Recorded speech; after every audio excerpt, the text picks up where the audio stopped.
Good morning, everyone. Okay, ito ang aking natutunan or I tingin ko itong message natin ng Lord sa araw na to sa Misa today.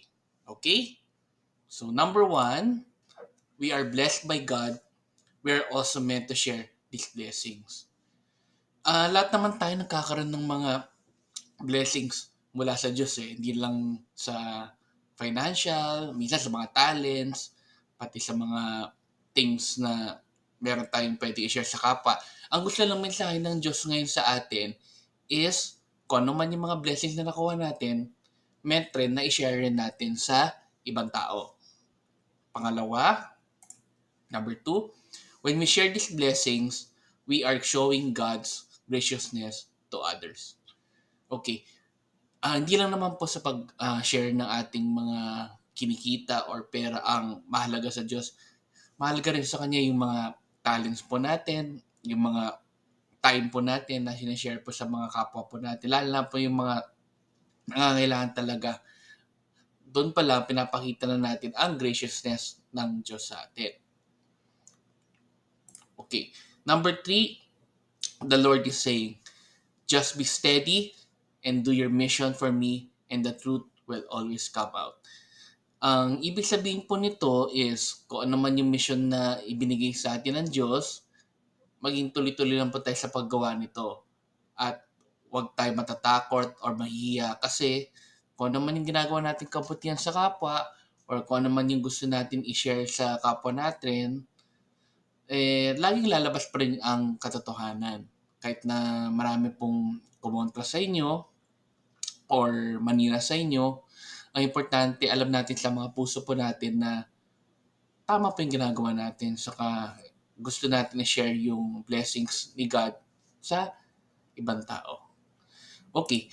Lastly, do not be scared in taking risks for God. Do not worry about what other people will say. Okay. Ako, to be honest, gusto ko po talagang gawin tong channel na to para ma-share na sa inyo kung ano yung mensahe na naintindihan ko po mula sa Diyos sa pang-araw-araw na misa po natin. Ah, Hindi po ako sana mahihiya or ayoko rin po mahiya sa mga i-share ko sa inyo kasi lahat naman tayo nabubuhay sa mundo na marami tayong mga iniisip, marami tayong mga problema, marami tayong mga bagay na nagbabother sa atin, pati sa mga pamilya natin. Siyempre gusto ko rin naman na i-share sa inyo, lalo na yung mga taong walang oras na magmisa everyday, kung ano man yung mensahe ng Diyos sa atin, sa kung ano mga mababahagi ko sa inyo na gusto niya masabi po sa atin.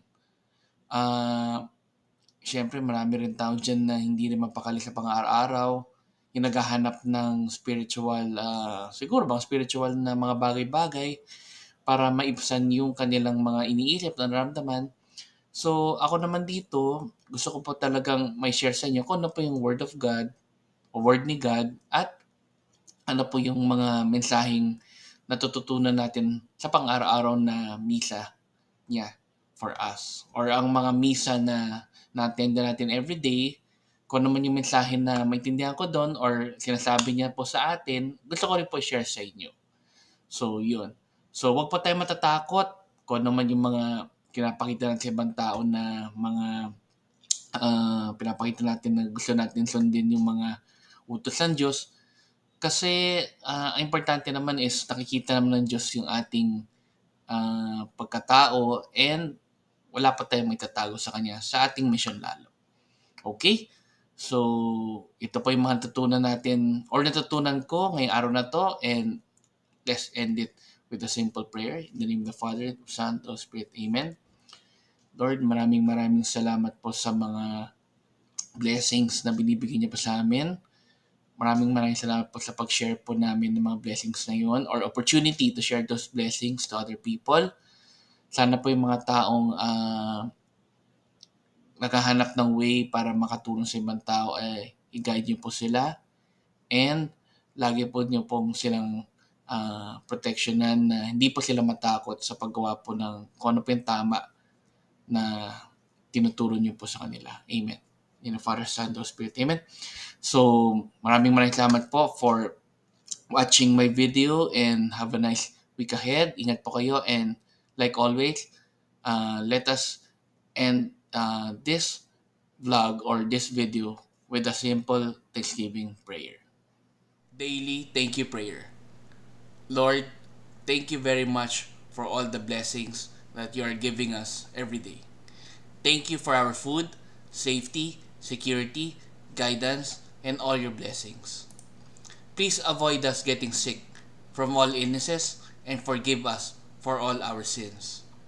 Lord, I pray that all our hopes and dreams will come true in your own time.